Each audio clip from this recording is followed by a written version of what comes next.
Good morning, boys and girls. Today I'm going to read one of my favorite stories, and it's called The Kissing Hand. And let's see what it's about, because I think it's about a little raccoon. It's his first day of school, and he's a little scared. But let's read it and learn all about him. Chester Raccoon stood at the edge of the forest and cried, "I don't want to go to school." He told his mother, "I want to stay home with you. I want to play with my friends and play with my toys and read my books and swing on my swing. Please, may I stay home with you?" Mrs. Raccoon took Chester by the hand and nuzzled him on his ear. She rubbed him on his ear. "Sometimes we all have to do things we don't want to do," she told him gently, "even if they seem strange and scary at first. But you will love school once you start. You'll make new friends and play with new toys, read new books, and swing on new swings. Besides, I know a wonderful secret that will make your nights at school seem as warm as your days at home." Chester wiped away his tears. "A secret? What kind of secret?" "A very old secret," says Mrs. Raccoon. "I learned it from my mother, and she learned it from hers.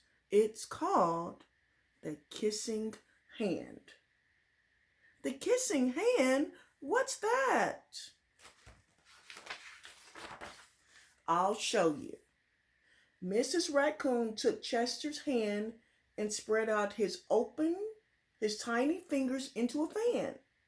Leaning forward, she kissed Chester right in the middle of his palm. Chester felt his mother's kiss rush from his hand, up his arm, and into his heart. His face felt very warm.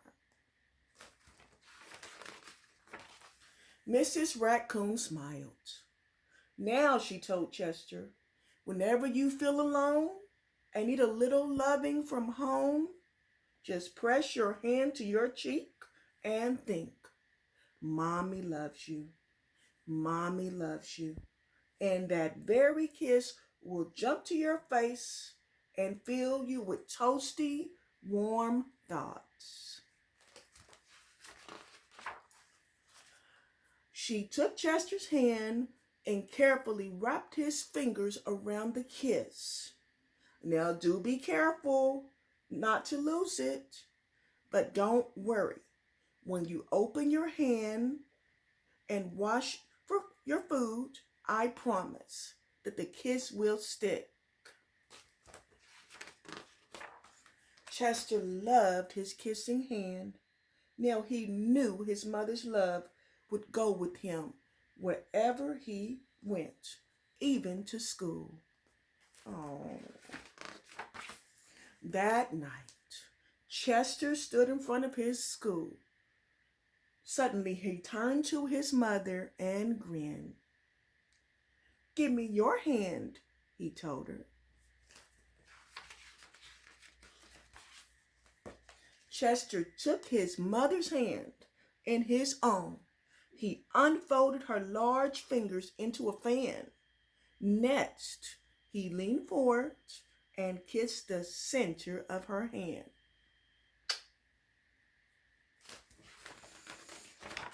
"Now you have a kissing hand too," he told her.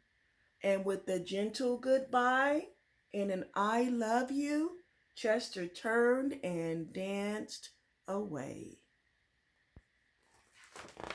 And that is the end of my favorite story that's called The Kissing Hand.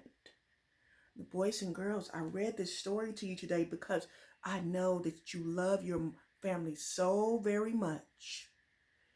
Because Chester loved his family, and I know you love your family too. So today, I would love for you to do the activity that comes with the story, where you're going to tell me all about your family. And once you do that activity, I'm going to check in Seesaw and tell you what I think about it. Okay, guys, see you soon.